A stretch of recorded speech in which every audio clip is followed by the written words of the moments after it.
Se estima que entre 10 y 12 millones de personas rinden culto a la llamada Santa Muerte en América Latina, aunque la mayoría de esos fieles creyentes pertenecen a México. Y sorprende que hasta hace apenas 3 décadas pasó de estar escondida en altares caseros a tener templos dedicados a la niña, como también le llaman. Y de ellos, uno está ubicado en Tultitlán, Estado de México, que tiene el récord de ser la escultura dedicada a la Santa Muerte más grande del mundo, pues mide 22 metros de altura. Pero no es el único lugar, pues más estados se suman año con año a su culto. Uno de ellos es Puebla, que tiene ya un templo dedicado a esta deidad, que cada año entre el 30 y el 2 de noviembre congrega a cientos de personas. Esto a pesar de que Puebla es un estado sumamente religioso, y en Cholula, por ejemplo, es posible o se dice que es posible encontrar una iglesia por cada día del año. Y aunque su imagen pueda parecer extraña o aterradora, para sus devotos representa una fuerza justa, que no juzga y que ayuda sin preguntar o importar sexo, raza, religión o cuánto dinero tienen en el banco. La expansión del culto interesa a propios, extraños e investigadores, que aseguran que en este caso en particular, la fe se mezcla con necesidad,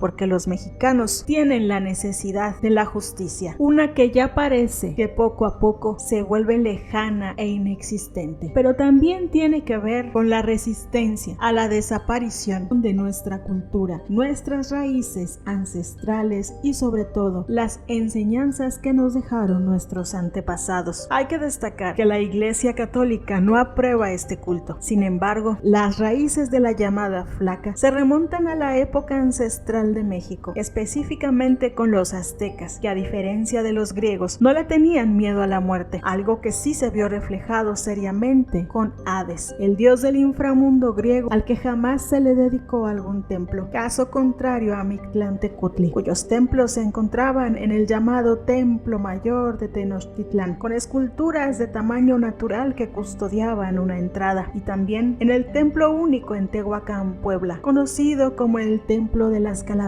La santa actual representaría entonces al famoso dios Mictlantecutli. México es inigualable en su cultura y sus tradiciones, que rinden culto a la muerte, por ejemplo el 1 y el 2 de noviembre, días que según el mito tienen muy ocupados a las famosas deidades del mito. El sincretismo que implica la función de creencias y prácticas, donde elementos indígenas de veneración a la muerte se entrelazan con ritos católicos, como en oraciones, altares y devociones a santos, son adaptados a una figura central, en este caso un esqueleto que se consagra hacia lo femenino, representando a la muerte como una entidad benévola, protectora y sobre todo como una entidad que no juzga. Diversos investigadores señalan que durante la conquista, frailes y sacerdotes taparon y ocultaron todo lo referente a los dioses ancestrales y trayendo una nueva idea religiosa a los conquistados. La muerte no es parte de un ciclo natural de vida, como siempre lo pensaron los aztecas, sino una consecuencia de los pecados, mezclando así fiestas y celebraciones a los dioses, cambiándolos por los santos católicos, llenando a nuestro país así de flores, velas y una mezcla desdibujada de ambas creencias con el pasar del tiempo. Es aquí que nos encontramos con Mictlantecutli, el famoso dios del inframundo, y Mictecacihuatl, diosa de la muerte, con rituales de ofrendas y celebraciones mensuales dedicadas a los muertos, porque para los aztecas la muerte no era un tabú, como sí lo era para los católicos o los griegos, sino un ciclo natural y sagrado que comprendía el alma para llegar a alguno de los 9 niveles del Mictlán, teniendo así un paralelismo importante a los 9 círculos del infierno de Dante. De esa manera viajamos hasta Guerrero, en donde la devoción a la santa no es nueva, pero sí va en aumento, pues lo que antes se manejaba como rumores de alguien que le rendía tributo o culto, ahora se han convertido en una fiesta de devoción libre. Guerrero es un mapa de contrastes, ya que por un lado, en su mayoría, la Iglesia Católica predomina como religión, pero por la montaña, la sierra y una parte de las costas guerrerenses, así como la zona centro, existe otro tipo de cultos que van cobrando fuerza, como la religión yoruba, también llamada santería, y por supuesto, el culto culto a la Santa Muerte que ya alberga a muchos creyentes en la capital del estado. Por eso, hoy nos adentraremos en dos casos en la capital. El primero lo encontraremos en la famosa celebración del 1 y 2 de noviembre. Esta familia que nos dejó entrar a su hogar y nos abrió sus puertas tiene la convicción de que la Santa les cuida y les protege. Y la manera en que llegó a sus hogares, según nos relatan, fue un día en donde un señor muy conocido por la familia, luego de perder su casa en un incendio que fue muy conocido hace años en la capital, les dio como herencia a sus santas, porque fueron ellas las únicas que no se quemaron en ese incendio. Él estaba a punto de morir, pero decidió que sus niñas tenían que quedarse con una familia que les amara, y de esa manera ellas estarían protegidas y al mismo tiempo sus amigos también estarían protegidos. Desde entonces y hasta la fecha, esta familia ha decidido celebrarle cada año, como lo podemos ver en las imágenes, en donde montan un altar para poder celebrarle. Pero no es el único lugar. En otras colonias de Chilpancingo, cada año comienzan a verse más las famosas procesiones de la Santa. Para esta investigación nos tocó asistir a una en la que la fiesta y la algarabía se hacían notar, y este altar tenía una dedicación muy especial, pues todos sus devotos iban a agradecerle aquello que la Santa, la niña, la flaca o la niña blanca les había cumplido. Y entre alegrías, risas y llanto de felicidad fue presentado así un pequeño bebé. Los papás nos relataron que el año antepasado desgraciadamente habían perdido un bebé, y al no lograr otro embarazo, los ahora papás recurrieron a la Santa y le pidieron la bendición de traerles un niño. ¿Cuál sería su sorpresa luego de la negativa de los médicos ante la posibilidad de otro embarazo? Que después de ir con la Santa recibieron la sorpresa de un embarazo, y justo en esta celebración presentaron al pequeño ante la Santa para darle las gracias por tal milagro. Pero no son los únicos. La persona encargada de realizar esta celebración estuvo a punto de no realizar la misma debido a que uno de sus hermanos se encontraba grave de salud. Sin embargo, luego de prometerle a la Santa, ella cumplió su palabra y hoy celebra que su hermano está de nuevo con ella. Mito, creencia o realidad. Ustedes tienen la última palabra. Sin embargo, no se puede negar que el culto a la Santa Muerte no es nuevo, pero sí ancestral, y que el crecimiento del mismo tiene muchas razones. En primer lugar, el hecho de que las personas poco a poco han dejado de creer, no en Dios, pero sí en la iglesia, porque como nos relatan las personas con las que convivimos para realizar este reportaje, la Santa Muerte no es ajena a Dios. De hecho, según sus devotos, trabaja directamente con él, pues fue Dios quien le concedió el don y el deber de ayudar y trasladar las almas de los muertos hacia el lugar al que deben ir. Cierto o no, la fe y la devoción de la Santa se incrementan en Chilpancingo y en diversos lugares del estado de Guerrero. La pregunta es, ¿hasta dónde llegará el sincretismo del culto a la Santa Muerte con la Iglesia Católica y todo lo que fue impuesto durante la conquista? Porque como dicen sus fieles, la fe en la Santa es inquebrantable, tal y como lo es la cultura mexicana.